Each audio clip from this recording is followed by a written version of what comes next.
As I was driving around Kep, I came across this somewhat deserted area full of mysterious structures which kind of look like the old colonial villa quarter.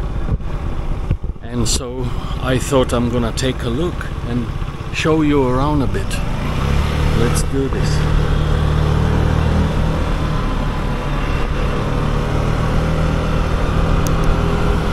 It's been kind of deserted. You can see that the streets are not really well kept. Everything is kind of abandoned.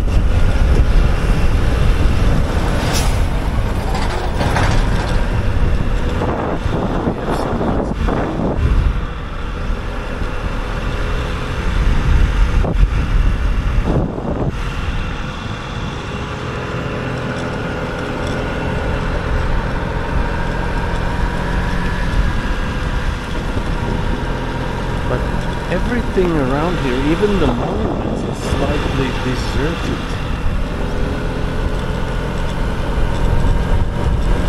Not a soul in here, not even tourists, not even locals. And you can see that these are big parcels of properties that used to belong to someone. So look at this fence. This was a fancy property at one point. And an old colonial way.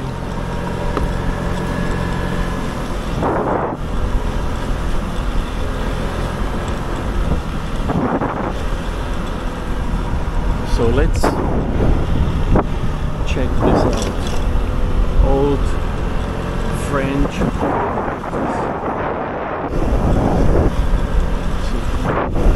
So let's take a ride with me. Let's check this place out. This mysterious place.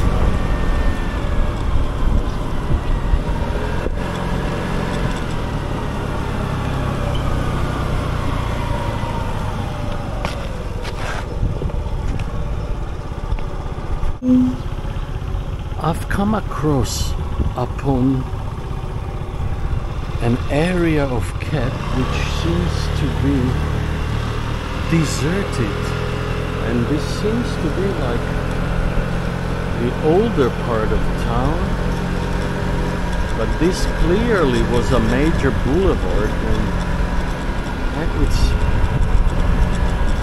apart from something here and there, it's virtually abandoned. Just look at the street. No one's really coming here. Eerily odd feeling. No one is here. No one lives here. It's all deserted. Look at this. A beautiful French colonial villa. Look at that. It's deserted.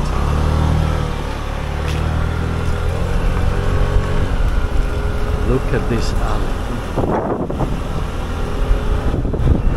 Very strange.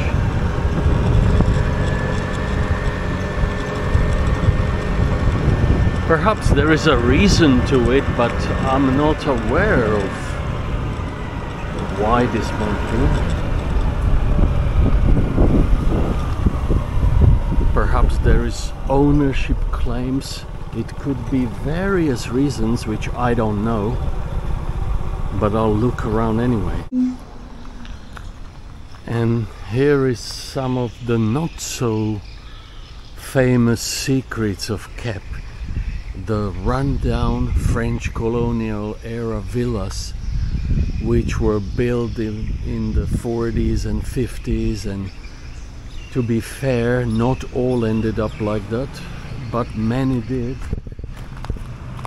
Here is another one. It's sad to see that they don't refurbish it. It could be, you know, it could be nationalized, it could be privatized, and it could be used as rental holiday villas for many eager Europeans to sample. And here we have a fairly nicely restored old French colonial era building, but it doesn't appear to be in use, but at least it's well maintained and could be easily turned into a functioning hotel. And here is another one which has been left to rot. It's pretty sad to see in this state. I'm sure that the Cambodian government will eventually deal with this issue and restore these houses.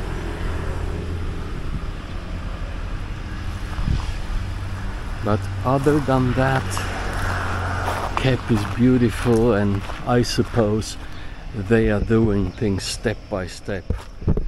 There is not always budget to refurbish everything all at once. And here we have another fairly nicely kept old villa.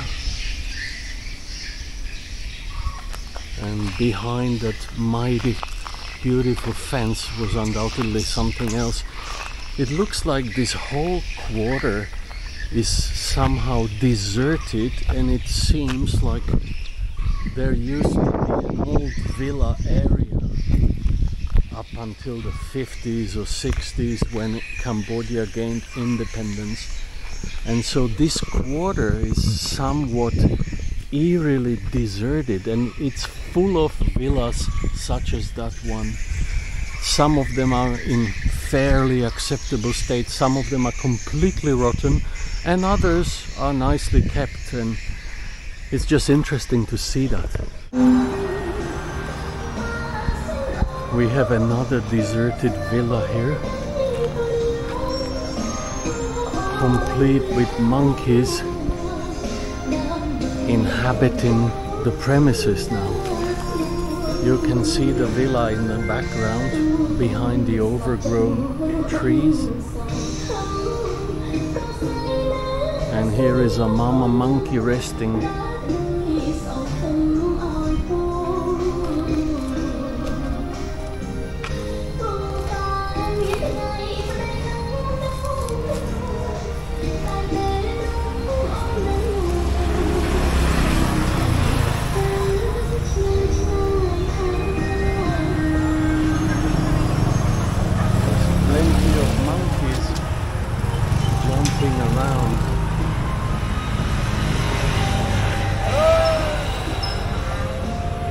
Hopefully that villa will be restored one day and put to better use than this. Once again, probably unresolved ownership issues. Let's hope that it gets fixed and perhaps serve as a tourist attraction with accommodation.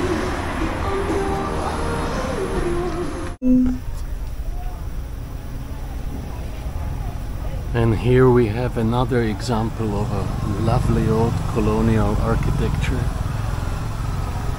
in a pretty poor state.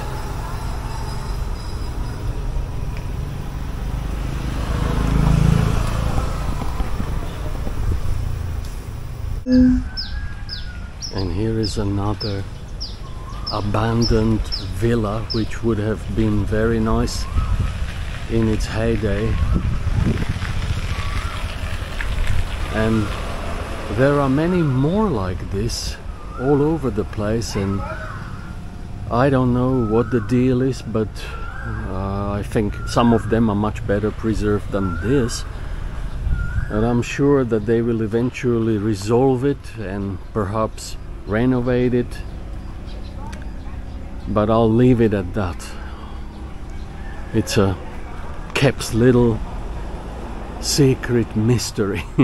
I'm sure they resolve it. There's probably ownership claims on it, But nevertheless, it's interesting to see that. You can see that this tree has been here forever, 100 years, and probably so has that the foundations of a villa.